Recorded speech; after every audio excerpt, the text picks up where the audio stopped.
Somebody asked me how I do my green screen effects. It's actually pretty simple, but you do need to have the ability to do a blue screen as well.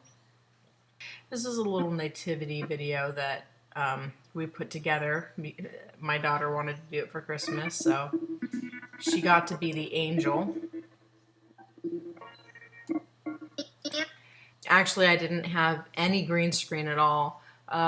She was standing on a ladder for this shot because I wanted to get the right perspective, and messing with perspective doing a basic video editing suite is a real nightmare. I use the iMovie that my Mac came with, no professional software. Maintaining the right perspective is really more of what I was interested in. So let me show you what we had here just for that shot.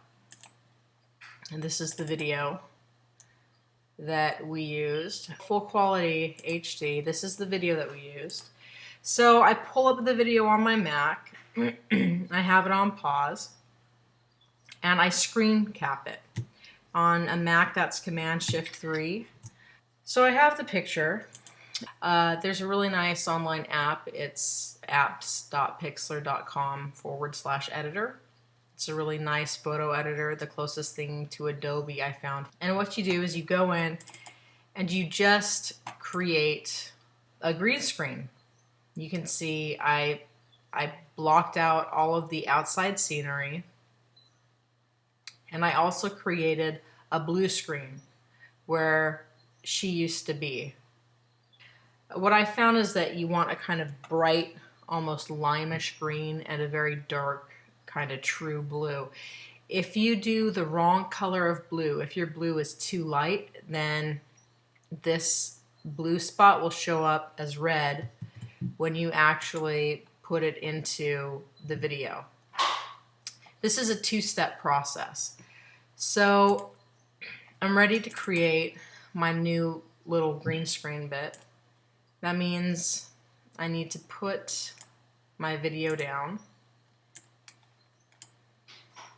And then I'm just going to drag and drop it. Select blue screen. So there you have it. If I rendered this, then what I would have is a video like this. So you can see I actually was a little bit more careful, did a better job. And now I have a green screen. Once my green screen video is rendered, I then bring it into my main project and I add it, getting the perspective that I want. So if you remember, the ladder was here to the left in the field, and all I had to do was create the green screen effect to get the right perspective and to be able to tell them, okay, she's standing right here in front of the ladder. And they know exactly where to look. It's a really easy way to get a very broader green screen effect. And of course, this was just a fun little family project. Another way to use this is to hide personal information. So let's say this screenshot is actually a social security number. I want to take a screenshot of my screen again and go in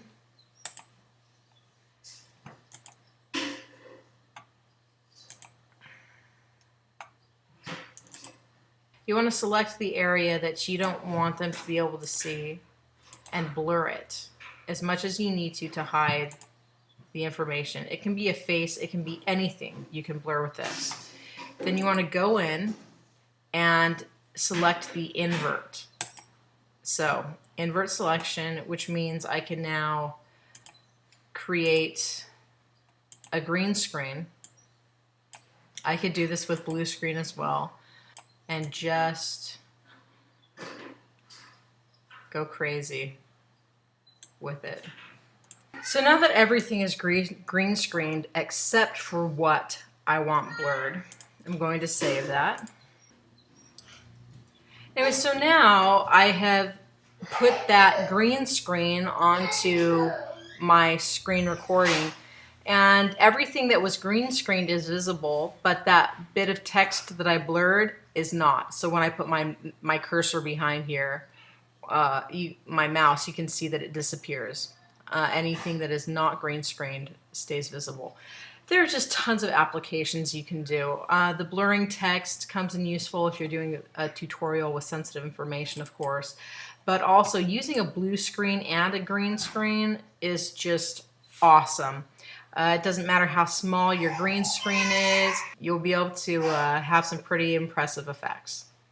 Hope you have fun with it.